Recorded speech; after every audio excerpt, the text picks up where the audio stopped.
Hello, everyone, and a very warm welcome to a brand new episode of Transformation Talks. I am Yasmin Taj, editor and head of branded content for ETHR International, and it is my pleasure to be amongst all of you today once again. I'm here to host another HR Tech influencer as part of the Transformation Talks LinkedIn Live series. And to those who are new to this concept, as part of this LinkedIn Live series, every week I host different talent leaders and HR Tech influencers to share their experiences and transformation stories of talent, technology, and organizations. And today I'm delighted to introduce to you none other than Jason Averbook, CEO and co founder at Leapgen. Jason is a global keynote speaker, leading industry analyst, thought leader, and consultant in the area of human resources, the future of work, and the impact technology has on that future. He has launched his latest book, The Ultimate Guide to a Digital Workforce Experience Leap for a Purpose. Jason looks to broaden executive mindset to rethink how to better design and deliver employee services that exceed the expectations of the workforce and the needs of the business. He has more than 20 years of experience in the HR and technology industry, working with leading companies around the world to help them transform their HR organizations into strategic partners. He is currently acknowledged as one of the top three thought leaders globally on the future of work and listed in the top 100 leaders globally influencing the future of work and the HR function. Welcome, Jason. Thank you so much for joining us. Yasmin, thank you so much for having me. And sorry you had to read all that. That was a lot of blah, blah, blah, blah, blah. But great to be here and good to see all the listeners out there and the watchers. Absolutely good. How are you feeling today? New year, new beginnings. It's How are you great. It's feeling? great. It's the 12th of January here in the US, 13th of January where you're at. And Yes. it's been a great start to the year. Feeling really good. And for everyone out there that's still recovering or dealing with COVID in their lives, hope you're well soon. Absolutely. Thank you. Thanks, Jason. And before I begin a discussion, I would request our viewers to keep sharing your thoughts, your questions in the comments section. I'll try and take them up during our conversation today. And without any further ado, let's start this. So, Jason, my first question for you.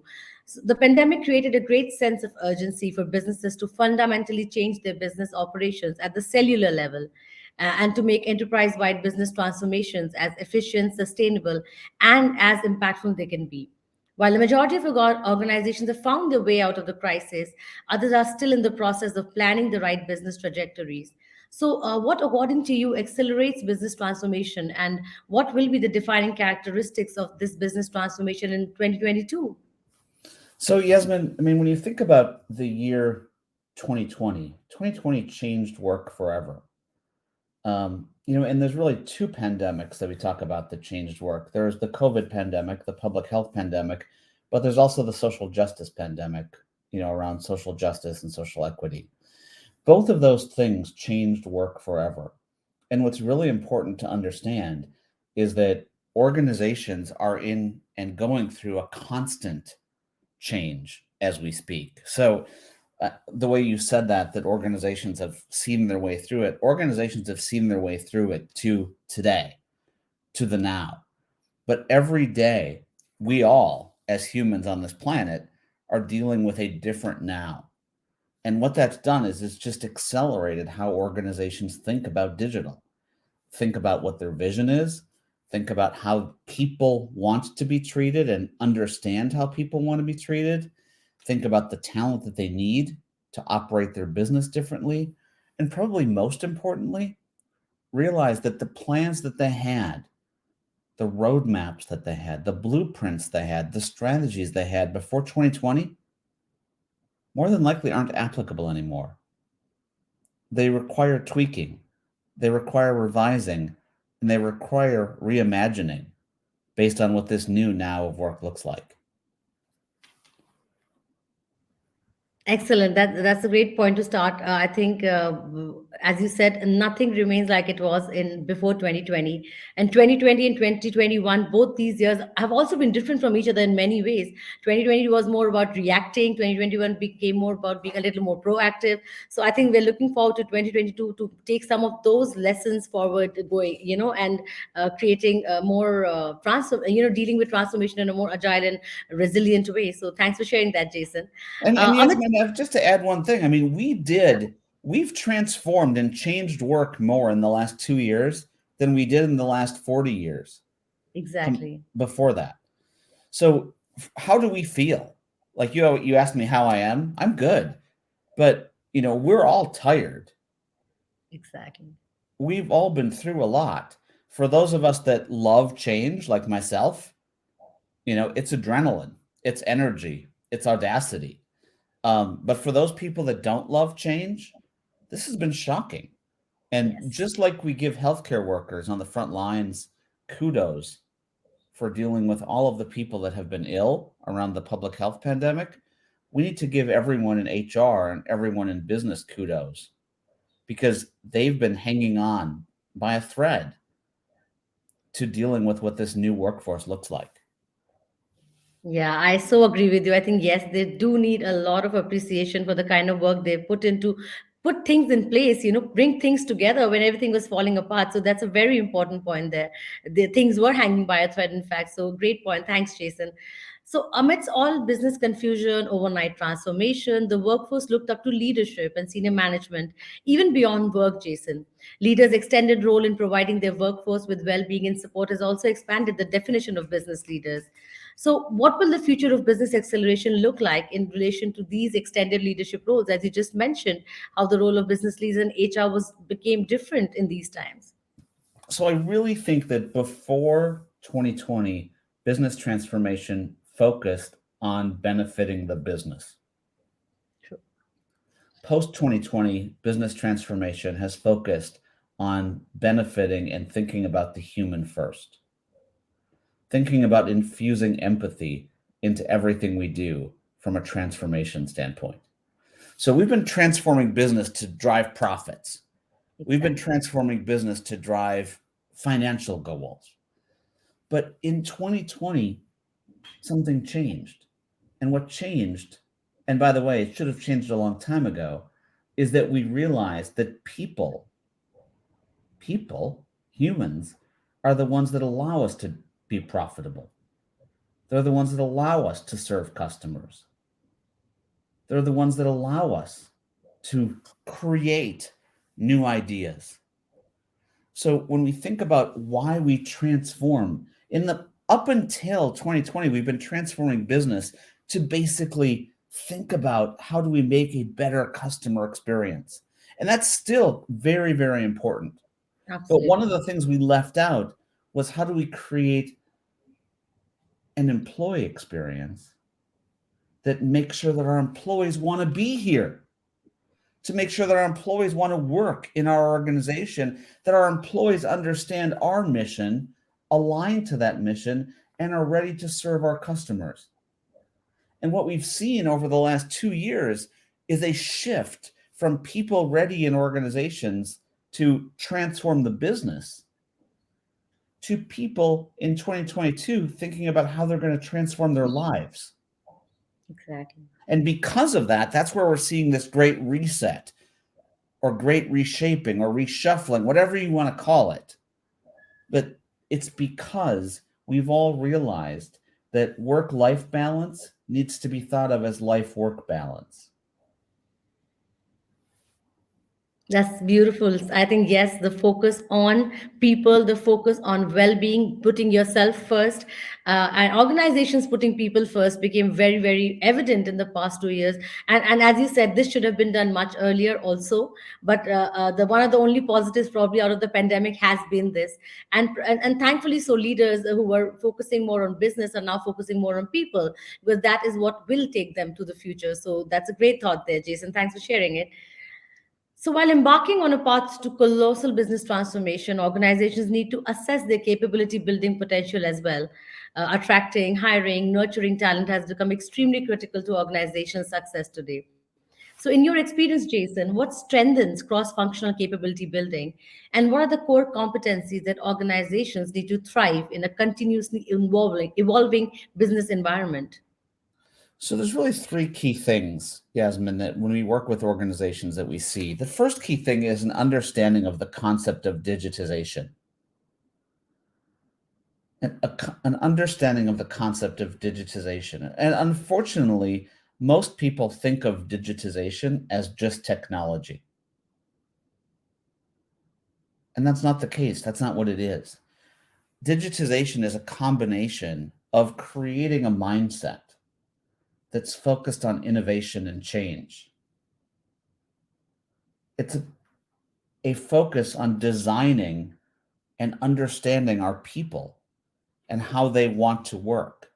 So, design thinking, infusing empathy into what we're doing, the development of personas of work, of how we work, the communication around change, the sequencing and prioritization of the order in which we need to do things, the creation of journeys, which is how people actually work, not just throwing out a bunch of processes out there. And then there's still the technology. So technology is a part of it, but it's not the only thing. So what we've learned so intimately throughout the last 5 years is that we've all spent so much money on technology, moving to the cloud, putting in new intranets or portals, putting in new tools that are we call HR technology, but they've truly been technology for HR. They haven't been technology for the workforce. So that first thing is digitization. The second thing, from a skill standpoint, that's so important right now in this now of work that we're in, is making sure that we understand the concept of adaptation. And adaptation, simply put, is unlearning. A lot of us have been doing this for a long time. Like, look at how old I am, Yasmin. Like, I've been doing this for a long time. And because you do something for a long time, like it takes 50 to 60 days to create a habit. Think about how long some of us have been doing this stuff. And all of a sudden we realize that the way that we recruited in the past isn't what's going to work any longer. The way that we serve employees isn't going to work any longer. The way we do once a year performance reviews isn't going to work any longer. The way that teenagers learn is different than the way I learned 90 years ago. So, all of that being said, we have to unlearn. And for us that are actually driving these transformations in large enterprises, if we don't have unlearning as a key and core competence, we're not going to change. And our organization is going to become stagnant. And then the third skill that I'd say is so important right now is this ability to communicate change. Okay? So it's not just the unlearning, but then being able to turn around and talk to the workforce, talk to an organization, talk to shareholders, talk to a market and say, here's what we're doing, here's why, and here's the V. Here's the value to you to get you bought into it. Okay, so if we start with just digitization and don't unlearn, guess what? It's not going to prove anything. If we go through digitization and unlearning, but we don't communicate, guess what? Our overall grade is still going to be an F. So it's really those three things. It's an understanding of what is digital and digital thinking and a digital mindset, combined with how do I unlearn, combined with how do I communicate what this new now looks like. Very, very beautifully put, Jason. I absolutely agree with you that yes, digitalization has been, it's not just about technology, it is about empowering your people with the digital mindset and encouraging them to adapt by unlearning what they already knew and learning something new. And the overall part that you said about communicating it, how well are you communicating the new now, the next change, the transition, how we are reinventing ourselves. This is something that needs to be communicated very well for people to up their ante and look up to learning more and unlearning what they already knew. So great points again. Once thank you so much, Jason. And Yasmin, I mean, just really quickly, we have to get, I mean, this is not something that a lot of organizations have a ton of time to wait for. Exactly, yes. Like, this isn't something that we're going to wait 10 years for. I mean, I have burning pain right now about recruiting. I have an unbelievable talent crisis on our hands on a global basis as more and more people are leaving the workforce, leaving the workplace because of the fact that they've realized there's more to life than just work. And they're choosing places to work that actually treat them like humans. So I can't wait a year to deal with this. This is change that's required now. And for all of us that are used to taking 3 to 4 years to make these big changes, we don't have that time. And I can't stress how important that is. We've been very good at counting people. We've not been good at making people count. And if we don't change that, our organizations are going to suffer in peril for a long time. So, Jason, on that, what can be done about this? I think everybody listening, or every person I've been speaking to, is talking about the whole great resignation, how people are leaving the workforce, how they want more flexibility. What can people do about it? What do HR leaders do about that? Do you really want my one word answer? Absolutely. Care. Yes. I agree. Absolutely agree with that. Yes. Forget your processes. Forget your stupid once a year performance reviews. Forget your stupid once a year engagement reviews. Make sure that you're driving the sense of care into your managers and leaders so that they know that their number one job is to care for their people. Now, whether there's pieces of technology that can help them do that, maybe. But stop with all the over orchestration of HR stuff. Care. The reason that people are choosing where they work today is if they're cared about, if they feel cared about. This presents itself in the candidate experience. This presents itself in employee experience. This presents itself in onboarding, offboarding, check-ins. It presents itself in lots of different ways. But the concept of care and connection are the things that we have to take into account today and ask ourselves, is this how we want to feel if we were treated this way? Seriously, is this how I would want to be treated? And if the answer is no, then change it now, because you can't afford to wait. I mean, Well, I'm not. I can't say this. I'm sorry to get so passionate about this, but people are putting this stuff on the roadmap for 2023 and 2024. Your organizations will lose people that you can't afford to lose if you sit and wait that long.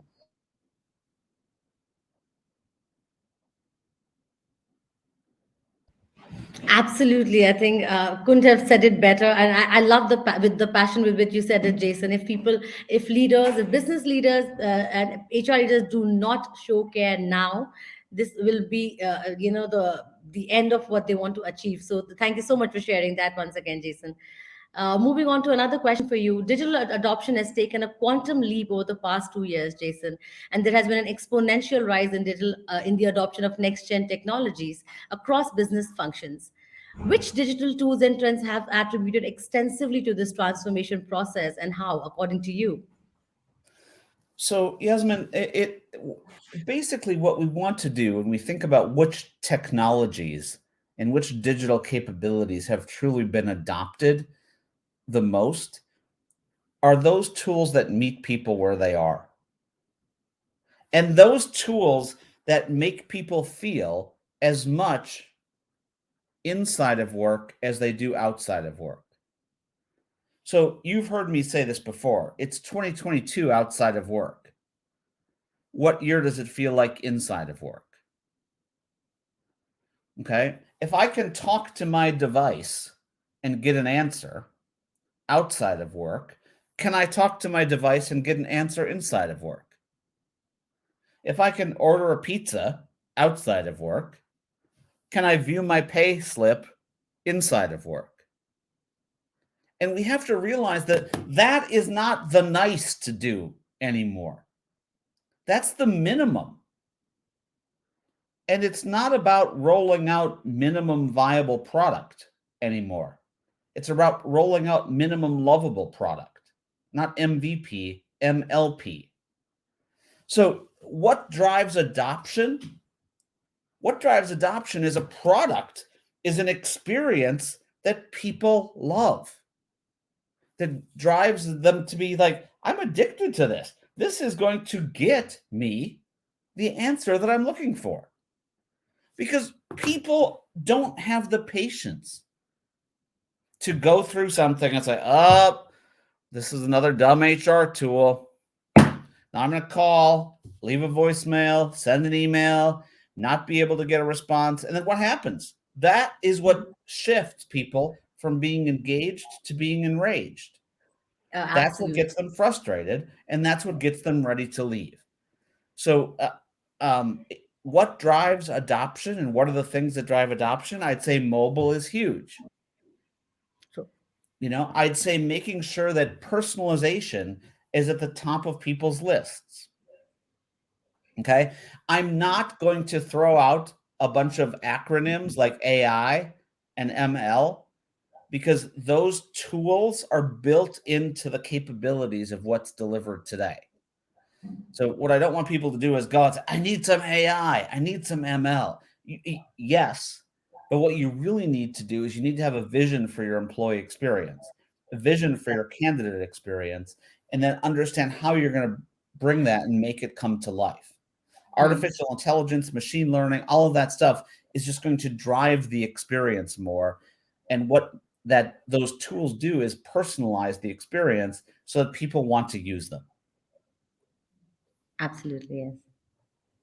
Great. I think, yes, you very rightly said. It's the intention, right? You have to set your intent right as to if you're getting in technology in place. Do you have the intent of adoption or do you have the intent just of implementation? I think that kind of sets the tone for it. So if you want the employee experience and candidate experience to be better, you have to ensure that there's maximum adoption and this personalization of what people want. So I think it's about understanding what they need first and then bringing in the kind of technology that works for them.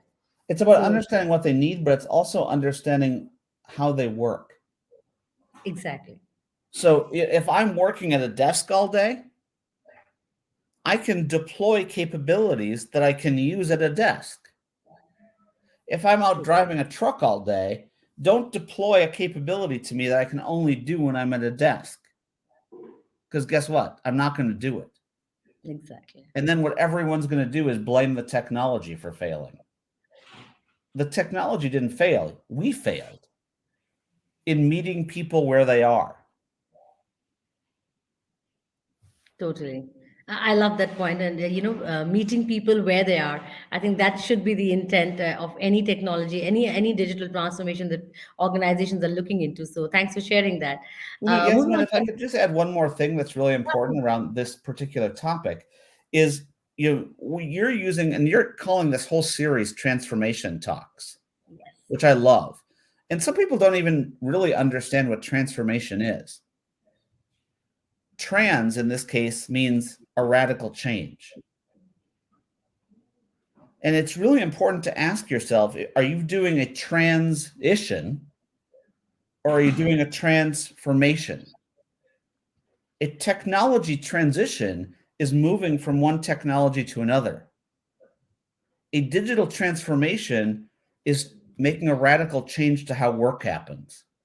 exactly, So don't just say, hey, guess what? I'm doing a transformation. I'm moving from this piece of software to this piece of software and not exactly. changing work.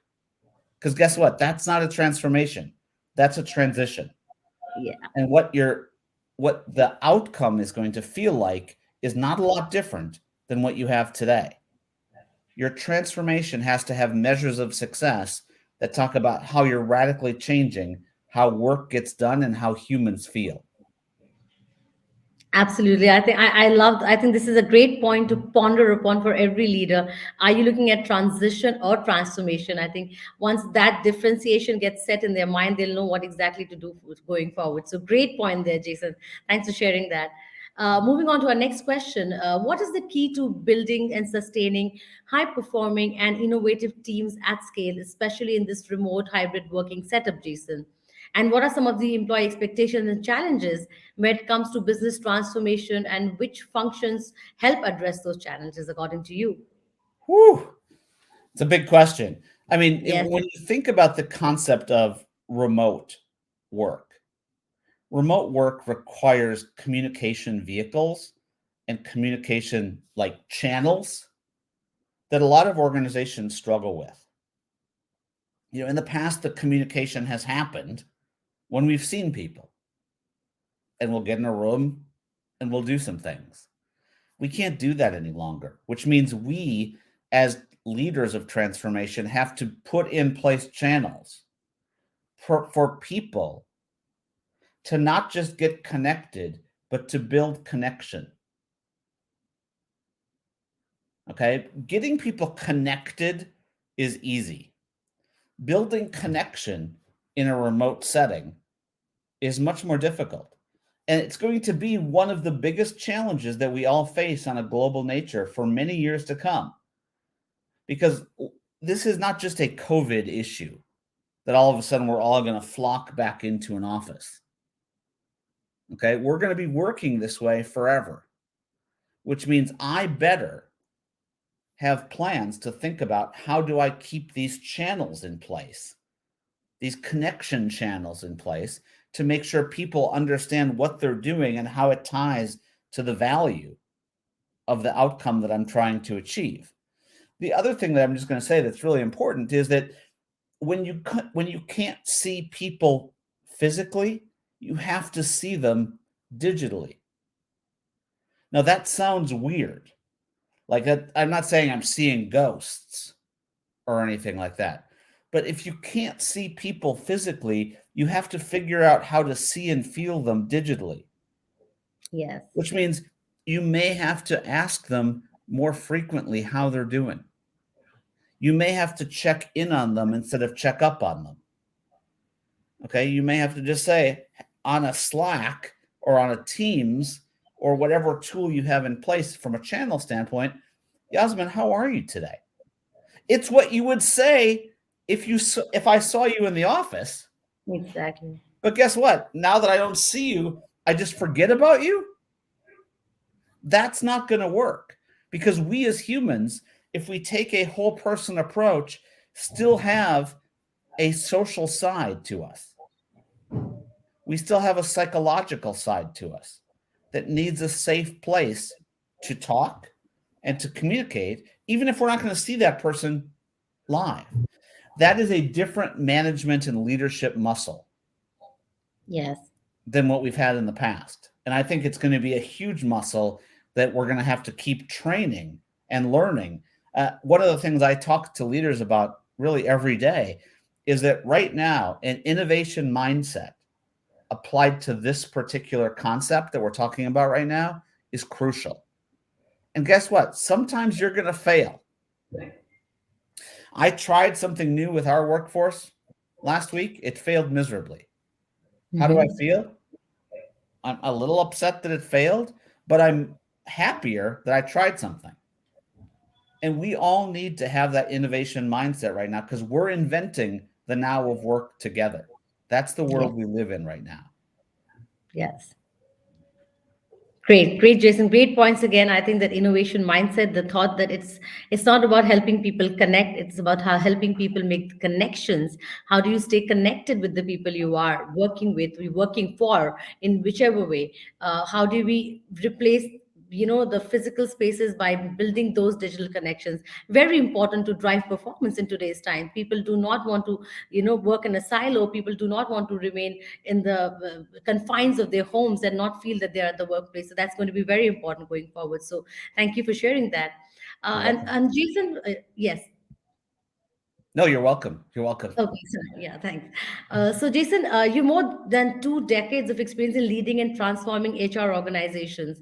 So, in your experience, what are the key HR functions that forward-looking enterprises must focus on for effective business transformation? So the organization that right now is feeling the most pressure around that is is these organizations focused on talent. Okay. And unfortunately, as HR organizations, we've been very good at building silos. So I have a recruiting department, I have a learning department, I have a compensation department, I have a career development department. And then I have this thing called HR operations. And we all have our own unique things that we think we need to be great at. But guess what? There's only one thing we need to be. There's only one of you, Yasmin. I don't want to push 10 programs at you and hope that one of them sticks. I want to take an approach that says what's going to allow Yasmin to be her best self? What's going to allow Yasmin to be and bring her best self to her work? And what can we do as an organization to help Yasmin shine? If everyone in HR is throwing things at you, like stay with us from a recruiting standpoint. Oh, by the way, do this survey. Oh, by the way, here's some comp. Oh, by the way, here's some training. Oh, by the way, here's some benefits. Oh, by the way, here's some perks. You get confused. You don't know what that all means. You don't know what that package should look like. And what do? You ignore it. If you ask most employees when they get an email from HR, you know what they say? They're scared to death. We need to shift that. Instead of being afraid of HR, they should be delighted that HR is trying to help them be better people. So, the area of HR that I think needs to transform the most is the structure of the function to make sure that I'm delivering one employee experience across the board that allows the employee to bring and be who they are themselves. And that ties back to the earlier statement I made, which is all about care. Yes. Great point. One unified employee experience, and everything comes from the point that you care for employees. So you bring it all together for them so that they don't have to do multiple things, look at multiple functions, multiple softwares, everything. Just unify it for them, make it one, and I think that's going to make a great deal in the kind of experience you're giving to your employees going forward. So thank you so much. And on that note, Jason, we are done with the long form questions of our interview right now. It was amazing. And before we wrap up, I have a few rapid fire questions for you also. So, Oh, shall we good. begin? Okay. Yeah, Yeah, go all ahead. right. Okay, so the first one comes here. What are the three building blocks of business transformation according to you? Wow. Great question. So, the first one I would say, I'm going to go by ABC. The first one is agility. And how do you Okay. make sure that agility is key to what you're doing? The second Mhm. one is business value. How do I make sure that the transformation I'm doing is showing business value, whatever those measures are? And the third one is change. I mean, this is very similar Beautiful. to the question that we talked about earlier. Yeah. It's Yeah. what are the skills needed? These are the three biggest things that are required to truly transform today. Amazingly. Okay. I loved agility, business value, change, ABC. That's something that people can really take away from this. Thanks. Second question for you. Some talent management techniques that our organizations must adopt, maybe top two that you can talk to us about. Know the skills of my people that I have today. Understand the skills of the people that I have today. Okay. There are so many organizations that still say people are their most important asset, yet they don't know anything about their asset. It's a tragedy. So know those skills, know those rarities that make up people. And then the second thing is make sure that you're always recruiting. You're always recruiting. Not always recruiting from the outside, but recruiting people to stay. I work with a brilliant woman, Jess Von Bank, who always says, stop doing exit interviews and start doing stay interviews. Why are people staying? And let's do more of that stuff instead of understanding why they're leaving when it's too late. Okay. So, those two things, understand skills and rarities and how to best apply people, and then recruit, Yeah. recruit, recruit. Lovely. Understand skills and recruit. Great. Third question for you. What is the key to elevating the digital workforce experience today? The Once again, the key is going to tie back to something I said earlier. It's know your people. Know how your people work, know what their frustrations are, know where the roadblocks are, and make sure that the experience is frictionless. To make sure that the experience is frictionless, where they're not no employee wants to work in modules. No employee wants to work in processes. No employee wants to go to 98 systems, nor do they care about your 98 systems. They want to get stuff done so they can get back to the job that they were hired to do. And they want to feel good about the organization that they work for. Great thought again. I think, yes. Thanks so much for sharing that, Jason. The final question: three skills that will be critical for hybrid workplaces. Whew. So the first one I'm going to say is just that human connection. How do I build human connection when I don't see people physically? We can't forget that we're still humans. Okay. Even though I'm a box and you're a box, I see you in a box right here. You see me in a box. You're still a beautiful human being. And I need to make sure that I continue to treat you that way in everything that you do. So Yeah. the first thing is, how do I continue to really focus on understanding people and caring for people? The second thing is making sure that I'm realizing that work needs to be flowed, quote unquote. I need to have work that flows. Okay. Work doesn't just magically move. Sometimes we have to build flows and channels to move things along. Mhm. And when we're in person, that's easier to do through manual heroics than it is, hey, if I send an email off, I just assume it's done.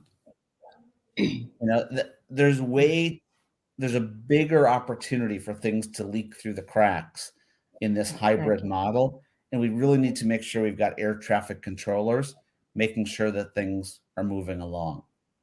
Mhm.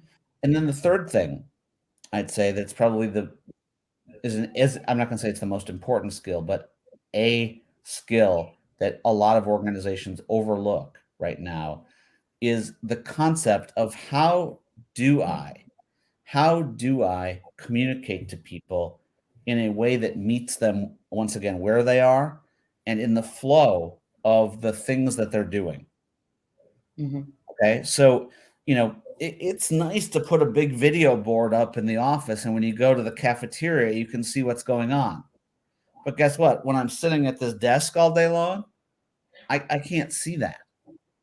So, how do you still communicate with me about the values of the company, the mission of the company, the successes of the company, the failures of the company? So, that broader umbrella that makes me feel values, purpose, culture, all of that, I can't lose that. And we sometimes think that managers are going to do that. And by the way, some managers think we're going to do that. And what we're seeing right now in this hybrid workforce is no one's doing it. So, from a skill set standpoint, it's making sure that I have a way to lead those global type communications or those change type communications in a way that is easy for an employee, manager, and leader to consume. Lovely. Thank you so much, Jason. I think that was all the time we had for this LinkedIn live session. But the crux of it all, according to me, from what I've heard in the past few minutes, is that at the bottom of everything lies the focus on people. How much do you care for them? How do you create that one employee experience for them, unified employee experience for them? If you focus on what matters, how do you reach people, on how they work, where they work, that is going to set the tone for and make you the front runner in becoming a successful business organization and a business. Any closing notes before we wrap up, Jason? I would just say that everything that we just talked about for the last 40 minutes is really hard. Yes. For one of the first times ever, every single HR organization in the world is being asked to play both offense and defense at the same time. Exactly. Defense, Yes. keeping the lights on, dealing with some of the humanity issues that we're dealing with, but offense, really thinking about transformation and really thinking about how we're going to keep up with all of these changes. So it's Yes. really easy for someone like me to get on a cast like this and talk to you about this. It's really hard to do this. Okay. But organizations need to realize that if they have a vision, if they have a roadmap, and they create measures of success specifically to them, that every day working towards this, they'll bite off a Mhm. piece that they'll be able to chew. Absolutely. Great. Thank you. On that note, thank you once again, Jason, for joining us. It was so inspirational, so much to learn from you during this session. Hope to see you soon again with more such insights. So it was beautiful. Thank you once again. Thank you for having me, Yasmin. I appreciate it. Great. Thank you. So, for everyone else, thank you for joining us. We will come back soon with another transformation talk story. Till then, stay safe and keep transforming. See you all soon.